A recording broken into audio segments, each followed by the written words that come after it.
The good news according to St. Mark, the 9th chapter. 6 days later, Jesus took with him Peter and James and John and led them up a high mountain apart by themselves. And he was transfigured before them. And his clothes became dazzling white, such as no one on earth could bleach them. And there appeared to them Elijah and Moses, who were talking with Jesus. Then Peter said to Jesus, "Rabbi, it is good for us to be here. Let us make 3 dwellings, one for you, one for Moses, and one for Elijah." He did not know what to say, for they were terrified.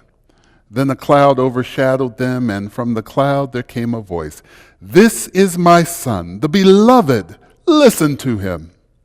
Suddenly, when they looked around, they saw no one with them anymore, but only Jesus. As they were coming down the mountain, he ordered them to tell no one about what they had seen until after the Son of Man had risen from the dead. The good news of the Lord. I want to put a tag on that gospel text, for it constitutes the context by which we attempt to teach and preach this day. And for a moment, with your prayers, I want to talk about seeking mountaintop experiences. Seeking mountaintop experiences. Theologian Eugene Peterson, who gave us the Message translation of the Bible, perceived the spiritual significance in common literature. One day his wife was reading to their children the story of Winnie the Pooh's quest for the North Pole when Peterson caught a new glimpse into the symbolism of the story. For those of you who don't remember or never heard the story, let me give you the Cliff Notes.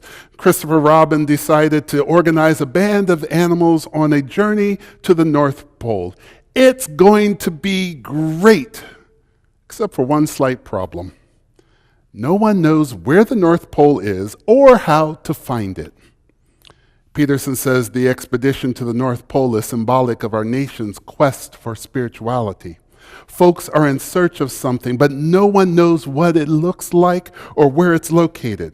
In our meaning-hungry, spirit-thirsty, God-curious world, we are flooded with spiritualities that are in search of something. Church folks have even come up with a name for these people, seekers. When most folks use it, they're talking about people who don't go to church. But we can find seekers sitting in the pew every weekend.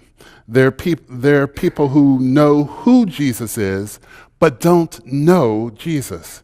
They're searching for something, but don't know what it looks like or where to find it. We forget that the Christian task is to tell the world we have a guidebook that shows us where we're going and how to get there. Through the words of the prophet and apostles, God has revealed to us a comprehensive map to the North Pole. Our Gospels, and in particular the story of the Transfiguration, often offer helpful guidance in our search for an authentic spiritual experience. When we put this text into context with Matthew and Luke's account of the story, we see it takes place late in the ministry of Jesus. He selected the 12 men who will be members of his inner circle. Those disciples saw him feed 5,000 men, not counting women and children, using just 5 loaves of bread and 2 fish. They saw him feed 4,000 men, once again not counting women and children, using just 7 loaves and a few fish. They were terrified when he walked on water and thought it was a ghost coming to get them. They were confused as he told them parables about God's love. The parable of the sower and the soil confounded them. They thought that they understood the parable of the hidden treasure and the pearl of great price. They were surprised when he healed the daughter of a Canaanite woman. They watched the religious leaders become increasingly agitated by his teaching. They could feel the tension escalating. Then Jesus asked Peter a question. "Who do you say that I am?" Peter's response would echo in their ears. "You are the Christ, the Son of the living God." Of course, they all should have been able to say those words. They discussed the possibility among themselves, but no one was able to say it with any certainty until that impulsive fishermen put their thoughts into words. It was finally beginning to make sense to them. But just as their confidence began to grow, Jesus talked about his death, and they became frightened. Once again, Peter speaks for the group and challenges Jesus' negative self-talk. They wanted it to hear about the power of the kingdom, not the suffering of this life. And once again, Jesus must teach them how God's ways are different from ours. He's got to explain to them that God's plan of salvation requires a journey along a road of suffering and persecution. 6 days later, Jesus takes Peter and the sons of Zebedee, James and John, on a short excursion. Now, I need to stop there for a moment. The mention of the number 6 serves a dual purpose here. While it conveys a chronological record of time, it also holds a symbolic value. Its inclusion suggests that a pastoral concern is being addressed. In Jewish thought, the number 6 represented incompleteness. 7 was complete. God did all the work of creating the world in 6 days, but on the 7th day, God rested. The heavy work may have been done, but the process wasn't complete after 6 days. All right, I don't care how old you are, the life of discipleship is never complete. It's an ongoing process. No doubt you've got strong faith and commitment. Throughout our lives, we might display faith and devotion, but we also display foolishness and doubt like Peter because we haven't arrived. We'll follow up a profound statement of spiritual insight and wisdom with a response marred by fear and doubt. We're on a journey. We've got no reason for pride in our achievement or shame for our failures. We are a work of progress. God isn't finished with us yet. So we seek mountaintop experiences of spirituality. And there's nothing wrong with that. There's nothing wrong with seeking what we don't understand. But we need to remember 3 things as we go on our journey. The first step in seeking the mountaintop is realizing that this journey isn't self-initiated, it's God-initiated. 6 days after Peter makes his proclamation of faith and his profound statement of ignorance, Jesus takes this impulsive disciple, along with the brothers known for their tempers, up the mountain. It was Jesus' idea, not theirs.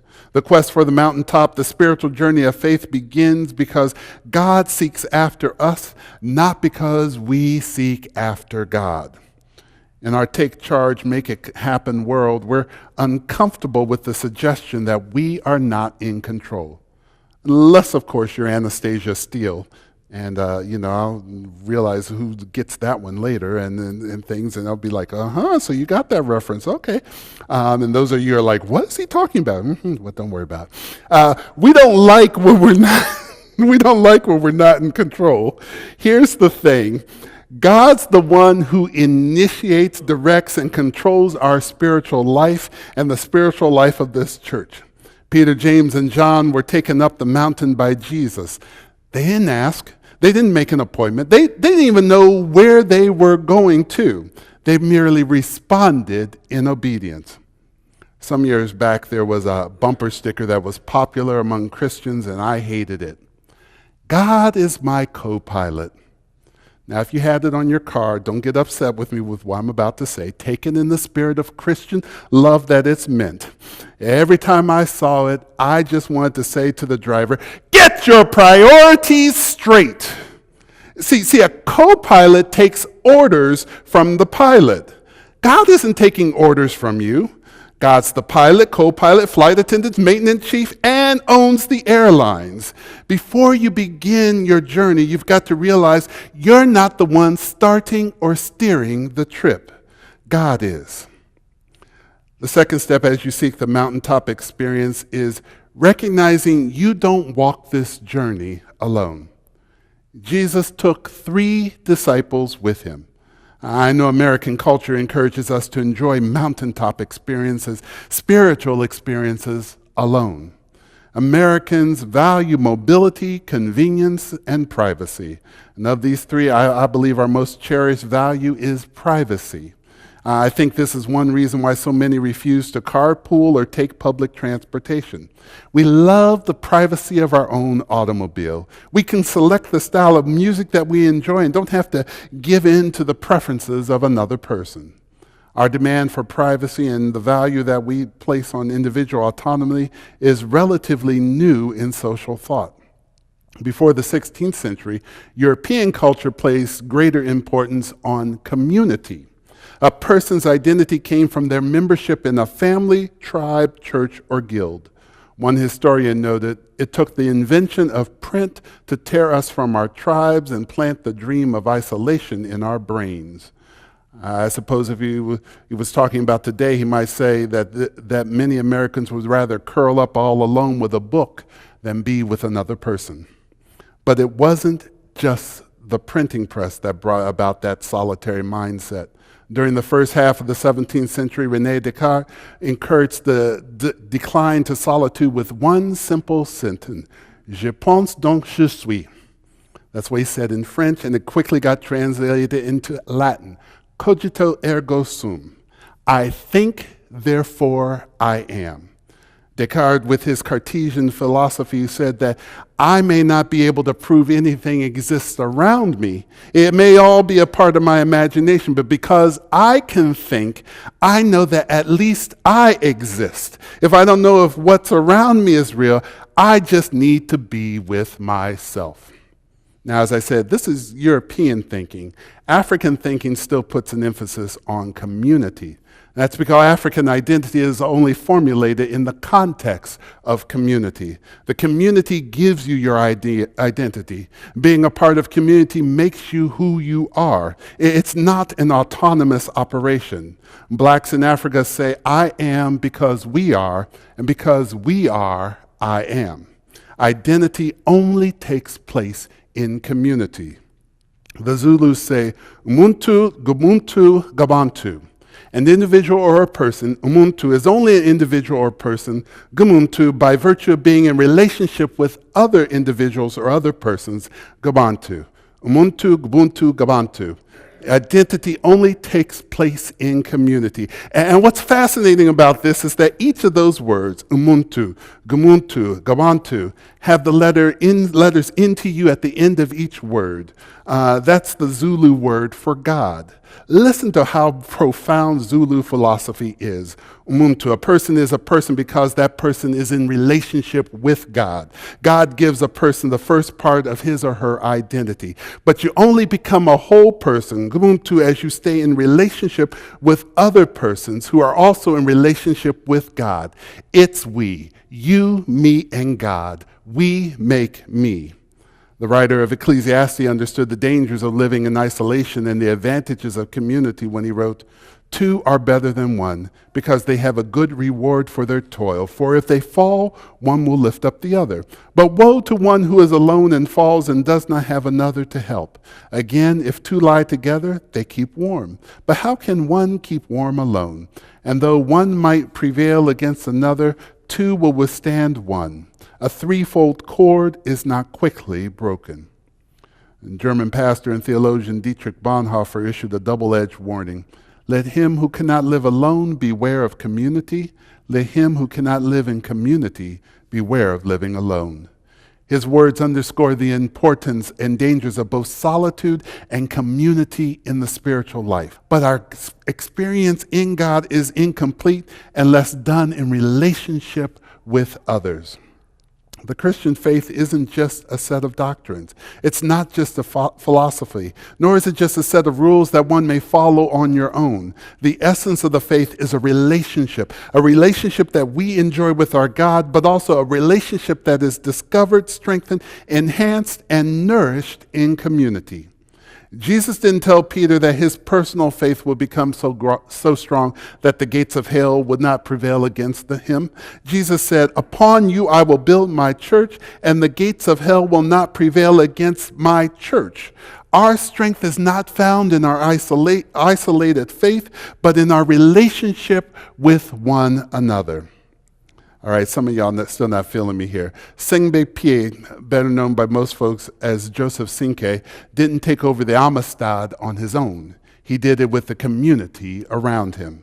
Harriet Tubman led over 300 slaves north to freedom, but she couldn't have done it without the help of her community, sisters and brothers, both black and white, who knew that slaves deserved to be free. Martin Luther King Jr. may have been leading the civil rights movement, but he never walked alone. As the movie Selma beautifully shows, he walked with Coretta by his side. He walked with Ralph Abernathy, Baird Rustin, Mahalia Jackson, and many others by his side. He knew that he could never do it alone. It was always in community. Just listen to the end of his last sermon preached on the eve of his assassination.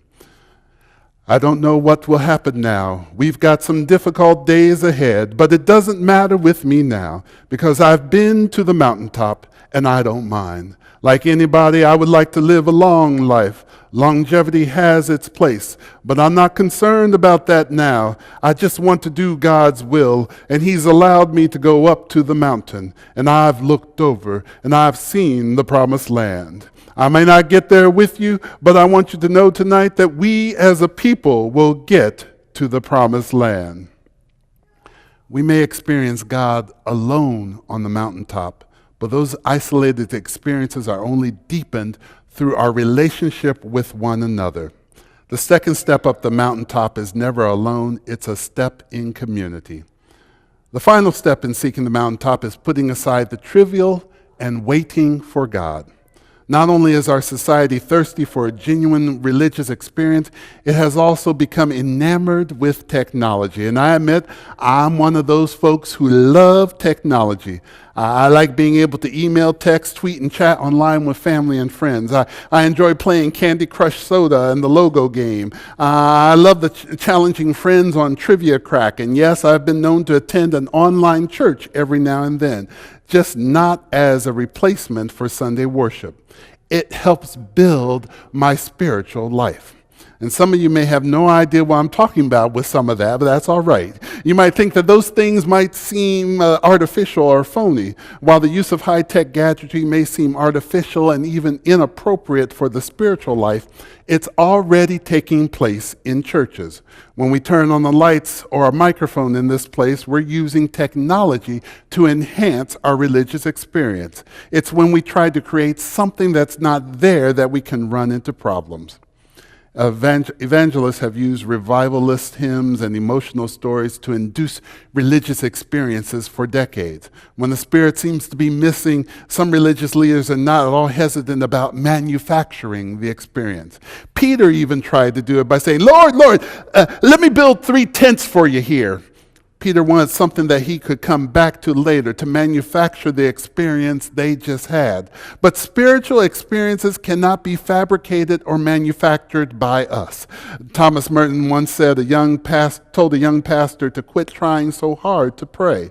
The monk said, "How does an apple ripen? It just sits in the sun." We need to stop relying on artificial experiences, to stop trying to improve our techniques and method. God may choose to renew a life through a big screen TV and a televangelist, or God may use a labyrinth circle or a rosary, or God may even choose to revitalize a person's prayer life by giving her the gift of tongues. God could even choose to use a smartphone or a tablet. But let's remember that the day Peter, James, and John stood on the mountain with Jesus, they witnessed his transfiguration not because of the spiritual technology they had, but because of what God did. The third step in the search for mountaintop experiences is that sometimes we need to lay aside all the things we want to use to create an experience, the techniques, the gadgets, and methods, no matter how good they might be, and simply wait for God. All right, some of you haven't heard all I've said because you're still wondering what happened with Pooh and his friends. Well, Christopher Robin and his friend made a lovely journey that day. They meandered through the countryside and encountered various minor problems. Each animal contributed at some point to helping solve the challenges. At one point, little Roo falls into a stream and the group rallies to his rescue. Pooh grabs a pole and fishes him out. With the emergency passed, the animals talk things over. Pooh is standing with the pole in his hand when Christopher Robin exclaims, "Pooh, where did you find that pole?" The bear looks puzzled and says, "I just found it. I thought it ought to be useful. I just picked it up." Christopher Robin joyfully announces, Pooh, the expedition is over. You found the North Pole. The animals stick the pole in the ground, and Christopher Robin ties a message on it that reads, North Pole, discovered by Pooh. Eugene Peterson writes, what I so suddenly saw as I was listening to Jan read was the culture in which I live. People with engaging characters out looking for a vaguely defined spirituality. Every once in a while, one of them picks up something and someone says, that's it. Sure enough, it does look like it. And someone, usually a spiritual authority, hangs a sign on it, spirituality. And then everyone goes home again until the next expedition is proposed. People are attracted to spirituality in increasing numbers these days. Fresh expeditions for the North Pole set out almost daily from most places in the country. The East Pole and the West Pole are also options. As I listened to the story that late autumn evening, I recognized many of the characters whom I love and admire so much, but am not content to leave as is. I want to honor every detail of their childlike charm, but I also want to show them both what and where the North Pole is. I want to lead them to Jesus. While standing on the mountain, Peter, James, and John were easily distracted by the appearance of Moses and Elijah. But after the voice spoke and the clouds lifted, they saw no one but Jesus. Seeking the mountaintop has an ultimate destination, but it's to one and only one person.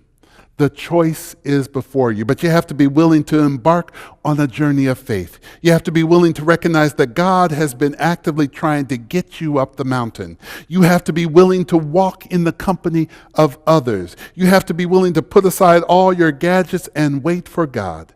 Until you are willing to do that, you will never be able to enjoy the beauty of seeing the splendor of our Lord transform before you. Amen.